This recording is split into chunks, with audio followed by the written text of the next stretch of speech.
tardes, muy buenas noches, muy buenos días, según estés. Gracias por estar con nosotros. Conversaciones con maestros que tenemos cada sábado. Te invitamos a que participes, incluso de cuerpo presente. Reflexiona sobre lo que te decimos, reflexiona sobre lo que aquí platicamos y que te sirva para algo en tu vida. Vamos a abordar nuevamente un texto que se llama Cristo Cósmico, Cábala del Cristianismo Gnóstico de Tao Malachi, que ya iniciamos en una primera aproximación al respecto de lo que es la Cábala y sus características. Voy a proseguir con el texto porque es muy importante que definamos al menos las bases de una ciencia, un conocimiento. Digo ciencia en el sentido no de métodos científicos, sino de su etimología original, que es conocimiento.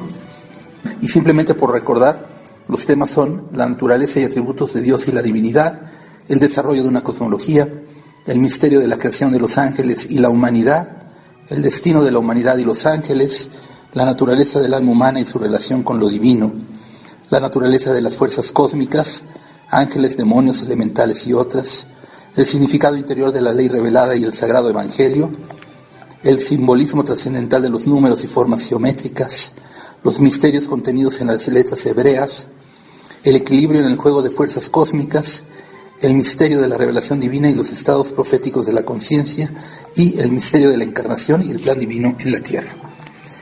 En el texto se habla de 3 ramas de la Cábala. Las enseñanzas de la Cábala están divididas en 3 ramas principales: la Cábala teórica o contemplativa, la Cábala meditativa y la Cábala práctica o mágica. La Cábala teórica o contemplativa es un estudio intelectual y contemplación de los principios, doctrinas y correspondencias del conocimiento esotérico, incluyendo la gematría. Le pone atención a uno de los centros de poder. En el cuerpo están separados también, incluso por regiones. Nos hemos referido a este centro específico como el pensamiento, o el intelecto, o la razón. La Cábala meditativa representa las enseñanzas y prácticas de la oración mística y la meditación profética, métodos a través de los cuales podemos entrar a un estado superior de conciencia y experimentar la unificación con lo divino. Esto sería también ponerle atención a otro de los centros de poder, prácticamente al sentimiento, a lo que a través de él se da. La Cábala práctica o mágica representa enseñanzas de invocaciones, conjuros, rituales y cosas similares a través de los cuales podemos cambiar el estado de la conciencia a voluntad y dirigir conscientemente fuerzas espirituales ocultas. Tú preguntabas algo al respecto de los métodos que tenía. Ahorita que lo mencionaste, me parecería interesante practicar algunas de las cosas que expone la Cábala en cuanto a esas metodologías, porque de eso no he aplicado nada y me gustaría ver cómo funciona. Lo iremos haciendo entonces. Este tercer centro sería de la voluntad, el de la Cábala práctica. Aquí veremos ante todo, dice el texto, la Cábala contemplativa y hasta cierto punto la Cábala meditativa. La Cábala mágica será aludida en diferentes puntos del libro, sin embargo no es el tema de este trabajo. Esto nos aclara el autor. Y empieza a abordar algo muy importante en la Cábala, que son los 10 sefirot sagrados y el árbol de la vida. Algo que de alguna forma ya tenemos en conocimiento previo, porque lo abordamos en su debida ocasión, pero que aquí ya va más metodologizado hacia lo que es la Cábala mística o el Cristo cósmico según el libro de Tao Malachi. Hay 10 sefirot, esto es plural, que son generalmente llamados midot, que significa medidas o dimensiones, y por extensión también significa atributos o cualidades, medidas o dimensiones. Los sefirot son emanaciones de la presencia y poder divino de Dios, o la luz infinita de Dios, y recipientes que reciben la luz divina y la transmiten a la creación. Son grados de la involución de la luz infinita en creación finita, y de este modo son grados de la evolución de las criaturas en el camino de retorno, como escalones en una escalera de luz.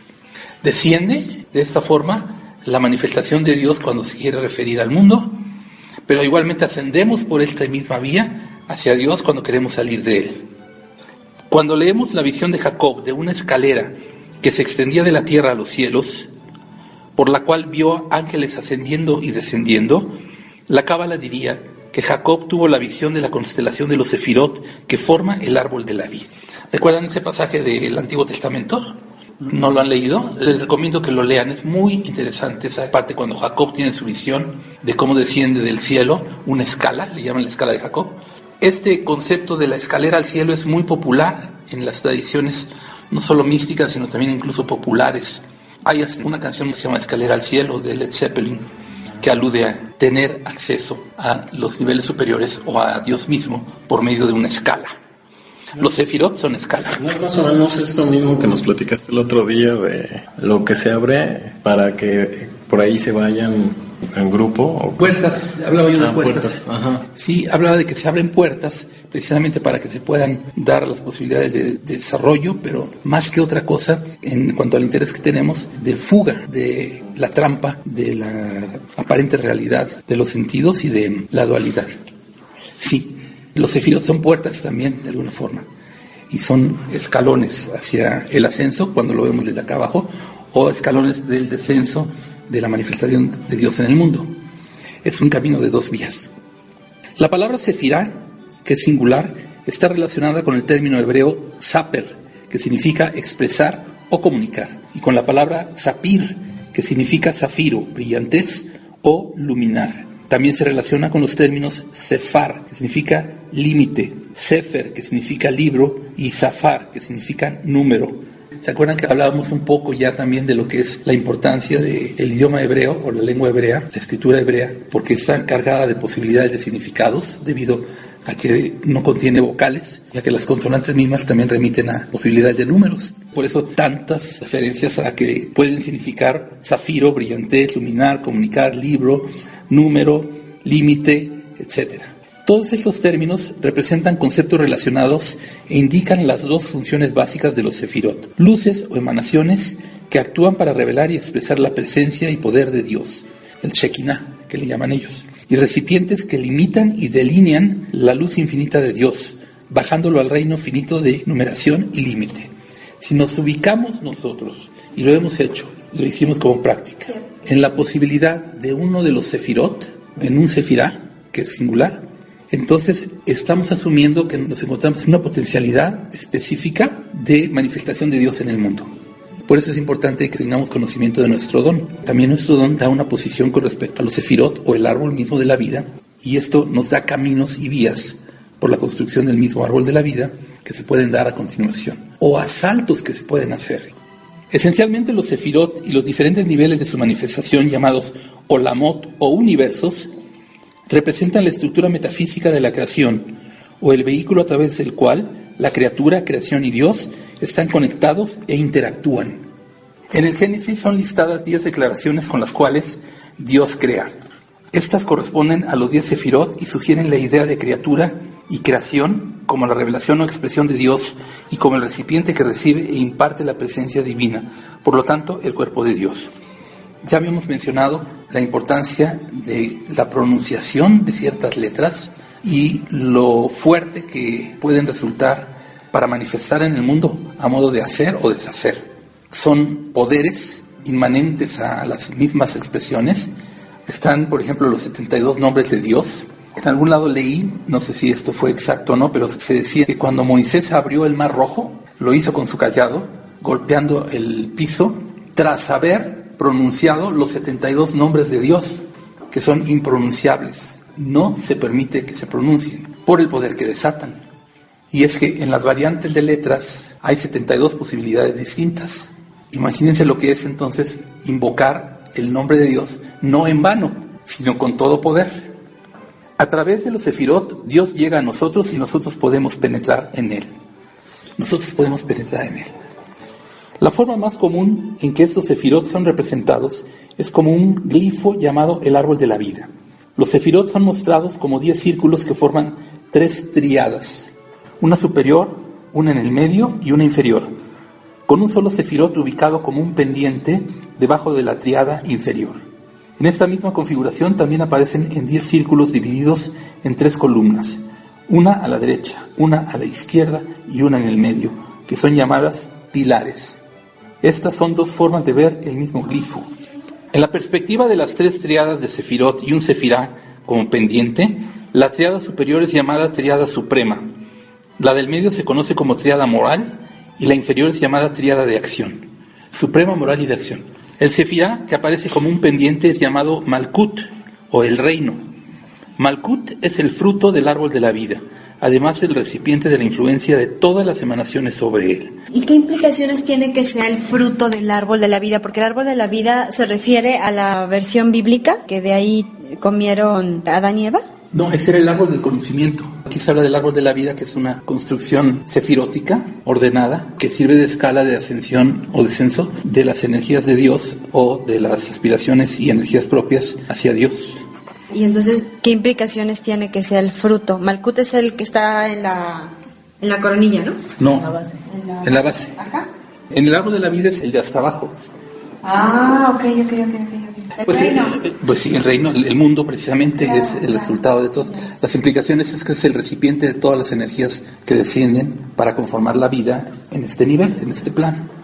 En la perspectiva del árbol de la vida, como tres pilares, los pilares derecho e izquierdo se componen de 3 sefirot, cada uno, y el del medio está compuesto de 4 sefirot. El de la derecha es llamado pilar de la misericordia y el de la izquierda pilar de la severidad. Las columnas de Jaquín y Boaz en el templo del rey Salomón. ¿Te acuerdas que la semana pasada preguntaste algo acerca de que sí, en la representación del templo de Salomón, la construcción misma, había algo al respecto de lo que estábamos hablando? Uh-huh. Bueno, aquí está claramente, las columnas de Jaquín y Boaz en el templo del rey Salomón representaban estas energías de bipolaridad en el mundo, la manifestación en construcción de la sabiduría de Salomón.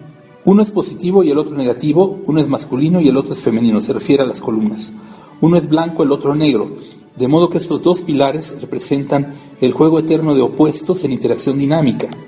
El mal es una fuerza desequilibrada, fuera de lugar o no armoniosa.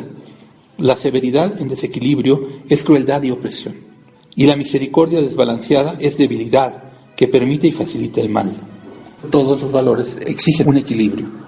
Y esto se da en la columna central del árbol de la vida. Por eso consta de 3 pilares. De este modo, el pilar del medio es el camino de la ascensión, representando el equilibrio dinámico de todas las polaridades y opuestos, y la integración de todo lo que de otra manera estaría fragmentado. ¿Lo ven? La Kabbalah enseña el camino medio, semejante a lo encontrado en formas de hinduismo y budismo de las escuelas orientales. ¿Que sería algo parecido a lo que nos has dicho de ver el mundo plano? Sí. Todo es en correspondencia. Los términos ya se van haciendo más claros si los relacionamos. Por esta razón, ya sea que el árbol sea visto como triadas o los 3 pilares, el Sefirat Tiferet, belleza, que es el centro de Cristo en el árbol, está en el medio. Así como hay 10 círculos que representan los sefirot en el árbol de la vida, también hay 22 líneas que conectan los sefirot a los cuales se les atribuyen letras hebreas. De este modo, el árbol está compuesto de 32 caminos, que en el Sefer Yetzirah son llamados los 32 caminos de la sabiduría. La sabiduría tiene que recorrer 32 caminos para que sea completa, desde el punto de vista cabalístico. Diferentes correspondencias son dadas a los sefirot como a las letras hebreas. A través de la interrelación de las correspondencias, los iniciados pueden ver los misterios contenidos en las escrituras y penetrar en los misterios de la creación y Dios. Tú pedías indicación acerca de cómo se hacen los procederes en la Kabbalah para esta revelación de verdades y conocimientos. Aquí está. Se conocen los caminos, se hace la relación en correspondencias y se obtiene la sabiduría del camino. Si se sigue, se logra. Por eso hay que estudiar la Kabbalah. Es un ejercicio no solamente intelectual, sino de sentimiento. Podríamos preguntar entonces por qué vino esta semana lo del Shemitah. Podría ser Enoch o alguien de la tradición. Yo estoy de acuerdo, podría ser Enoch. ¿Puedes hacer la pregunta? ¿Por qué debemos conocer qué es lo que pasa en el Shemitah y por qué es de relevancia para las personas aquí presentes y demás? Dice que es el cierre de un ciclo que para muchos se representa de diferentes maneras, que ahorita lo que se está haciendo es la unificación entre las percepciones y las ideas que tiene un grupo u otro. Mientras para los guerreros el solsticio marca un inicio, un renacer, para los judíos, para los hebreos, marcan otras cosas. Cada cultura, cada generación, cada grupo de personas tiene una ideología y ahorita lo que se está haciendo es dándole bases para que cada uno pueda hacer lo que le corresponde en este momento, ya que se necesitan poner las bases para continuar en este camino. Es esencial que cada quien aporte lo más que puede, y es por eso que se hace la llamada para todos ellos. Y si te llega a ti o les llega a otros es porque tienen la necesidad de conocimiento. Así que no es tanto que les indique a ustedes algo que hacer, sino es una puerta para que otros accesen a ustedes. Es para que otras personas comiencen a acercarse y comiencen a validar todo lo que ustedes hacen y ya saben. Lo demás vendrá por sí mismo. El hacer, el proceder, las indicaciones para el plan se irán dando poco a poco. Ya las irán viendo cuando sucedan las cosas. Las vías, y estas se van indicando, por ejemplo, en este texto que termina diciendo así en esta parte: pueden recibir la revelación divina continua de la misma forma que los profetas y apóstoles de Dios ante ellos. ¿Cómo? Siguiendo las indicaciones del árbol de la vida, entendiendo estas posibilidades que se dan a través de los sefirot o de la sefirá individuales, ubicándonos en cada una de ellas, haciendo válida nuestra posición y dándole la intención de unificación por medio de la columna central, en donde se da el equilibrio. Estaba viendo el árbol de la vida. Se supone que el camino está trazado y que eso es como lo ideal que el ser humano necesita pasar para llegar triunfante, representando, manifestando a Dios en el reino. Es lo ideal y no. Cualquiera de las formas en el árbol de la vida es correspondiente a una idealidad, o sea, es ideal hacerlo. Pero recordemos que aquí se nos dice que hay 32 caminos para la sabiduría. Si tú recorres ese camino así, estás aspirando a la sabiduría, porque estás recorriendo todos los caminos. Ya, cierto. Sí. Pero si tu intención no es esa, sino la de contribuir con tu hacer, con tu sentir y con tu entendimiento, a que otros recorran el camino completo, pero tú también el propio, no necesitas hacer ese entrecruce.